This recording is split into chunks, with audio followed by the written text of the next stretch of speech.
Assalamualaikum warahmatullahi wabarakatuh. Di sini saya dan rekan-rekan saya akan mempresentasikan tugas teknik kontrol untuk penilaian UAS mata kuliah teknik kontrol yang berjudul Sistem Kendali. Sebelumnya, izinkan saya dan rekan-rekan saya untuk memperkenalkan diri. Perkenalkan, nama saya Umu Abidah, NRP 025.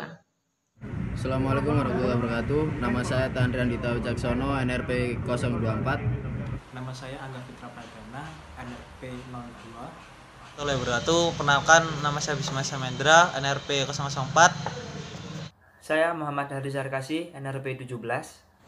Perkenalkan, nama saya Erik Gumilar. Pokok bahasan pada sistem kendali di sini ada 4 subbab. Berikut adalah subbab-subbabnya. A. Definisi sistem kendali. B. Klasifikasi sistem kendali. C. Contoh aplikasi loop terbuka. Dan yang terakhir adalah contoh aplikasi loop tertutup. Kemudian akan disampaikan oleh rekan saya. Di sini saya akan sedikit menjelaskan tentang definisi sistem kendali. Yang pertama, dalam kehidupan sehari-hari, sadar atau tanpa kita sadari, kita terus bertemu dengan sesuatu perangkat atau peralatan yang terkendali secara otomatis, baik terkendali sebagai sistem kendali. Tidak hanya sistem kendali buatan manusia, tetapi juga banyak sekali sistem kendali yang terjadi secara natural, mulai dari elemen terkecil tubuh manusia hingga kompleksitas alam semesta. Sistem kendali adalah suatu susunan komponen fisik yang terhubung atau terkait sedemikian rupa sehingga dapat memerintah, mengarahkan atau mengatur diri sendiri atau sistem lain. Terdiri dari subsistem dan proses atau plans yang disusun untuk mendapatkan keluaran atau output dan kinerja yang diinginkan dari input yang diberikan. Pada kesempatan kali ini saya akan menjelaskan tentang klasifikasi sistem kendali. Bahasanya di dalam sistem klasifikasi kendali tersebut dibedakan menjadi 4. Yang pertama ada sistem kontrol manual dan otomatik. Yang kedua ada sistem lingkar terbuka atau open loop dan lingkar tertutup atau closed loop. Yang ketiga ada sistem kontrol continue dan discrete. Yang keempat ada dibedakan menjadi sumber penggerak, yaitu dari elektrik, mekanik, pneumatik ataupun hidrolik. Untuk yang pertama sendiri itu sistem kontrol manual dan otomatik. Apa sih sistem kontrol manual ataupun otomatik? Kalau manual adalah pengontrolan yang dilakukan oleh manusia itu sendiri. Kalau otomatik pengontrolannya dilakukan oleh peralatan yang didesain untuk mempermudahkan kinerja manusia. Berikut merupakan contoh penggunaan sistem kontrol manual, yaitu seperti pengaturan suara radio. Jadi kita seperti membesar mengecilkan suara radio. Terus kemudian televisi kita perlu memilih channel. Lalu keran air kita perlu menyalakan atau mematikan. Lalu selanjutnya yaitu contoh penggunaan sistem kontrol otomatis. Misalnya seperti pada proses industri, pengendalian pesawat, pembangkit tenaga listrik. Dan yang paling biasa kita jumpai yaitu ketika pompa air otomatis. Jadi ketika airnya sudah melebihi batas, maka pompa tersebut akan langsung mati. Selanjutnya yaitu ciri-ciri loop terbuka dan tertutup. Yang pertama yaitu loop terbuka. Dia cenderung sederhana, harganya murah, dapat dipercaya, kurang akurat tapi karena tidak terdapat koreksi terhadap kesalahan, lalu berbasis dengan waktu. Jika loop tertutup, ciri-cirinya yaitu harganya tercenderung mahal, akurat, dan diatur oleh sensor. Selanjutnya akan dilanjutkan oleh saudara Fijar. Selanjutnya yaitu sistem lingkar terbuka atau open loop dan sistem lingkar tertutup atau closed loop. Open loop sendiri adalah sistem pengontrolan di mana besaran keluaran tidak memberikan efek terhadap besaran masukan, sehingga variabel yang dikontrol tidak dapat dibandingkan terhadap harga yang diinginkan. Sedangkan untuk closed loop adalah sistem pengontrolan di mana besaran keluaran memberikan efek terhadap besaran masukan, sehingga besaran yang dikontrol dapat dibandingkan terhadap harga yang diinginkan.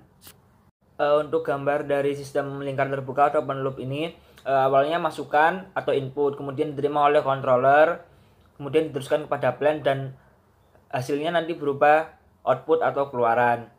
Di sini besaran masukan atau keluaran itu tidak dapat diubah sesuai dengan yang kita inginkan.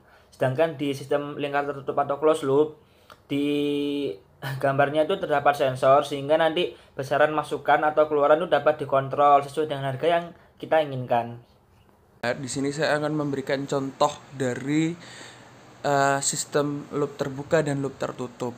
Seperti yang dijelaskan oleh teman saya bahwa loop terbuka itu tidak ada kontrol terhadap output ke input, sedangkan loop tertutup itu ada. Maka yang contoh dari loop terbuka adalah mesin cuci, atau bisa kita katakan seperti kipas. Jadi kita memberikan input kepada mesin cuci berupa tekanan, dan mesin cuci memproses berupa putaran dari motornya dan mencuci pakaian. Itu tidak ada kontrol terhadap output berupa cucian kita baik atau tidak, sehingga mesin cuci akan berhenti ketika kita memang menghentikan mesin cuci. Itu mesin cuci tradisional. Biasanya pun ada timer terhadap mesin cuci yang dijadikan satu bersama komponen proses. Hal tersebut mengakibatkan tidak adanya kontrol kendali terhadap output. Jadi kita dapat hasil dari yang kita lakukan, kita melakukan proses manual seperti itu. Sedangkan kalau pada loop tertutup itu lebih kepada air conditioner atau AC. Mungkin bukan air conditioner saja, mungkin seperti ion control di ruang tamu. Biasanya kan ada ion control. Itu ada pendeteksi suhu pada air conditioner. Kita memberikan input terhadap air conditioner memproses, dia mendinginkan atau menyesuaikan suhu seperti yang kita mau, itu melalui kontrol yang ada pada sensor suhu. Jadi dia mengatur prosesnya agar suhunya bisa sesuai dengan apa yang kita mau. Seperti ion control juga. Di ion control dia akan mendeteksi partikulat-partikulat debu yang ada di suatu ruangan, dan dia menghisap partikulat tersebut dan mengeluarkan udara bersih. Di situ juga pun ion control akan berhenti sendiri ketika memang partikulat di ruang tamu yang kita tempati atau ruangan yang kita tempati itu sudah sesuai yang kita inginkan, seperti itu. Di loop terbuka dan loop tertutup ini banyak sekali contoh, bahkan contoh yang manual yang bukan sistem kendali pun itu ada. Dan itu bisa dicari di Google dengan keyword contoh dari sistem loop terbuka dan loop tertutup. Dan di situ juga banyak penjelasannya. Oke, sekian dari kelompok kami. Terima kasih atas perhatiannya. Pasti presentasi kelompok saya akan mengedukasi kalian, dan semoga untuk kelompok kami ini menjadi barokah dan mendapatkan nilai yang baik. Seperti itu. Terima kasih sekian. Saya akhiri. Saya Erik Gumilar dari kelompok Tarak Takdung 2020. Wassalamualaikum warahmatullahi wabarakatuh.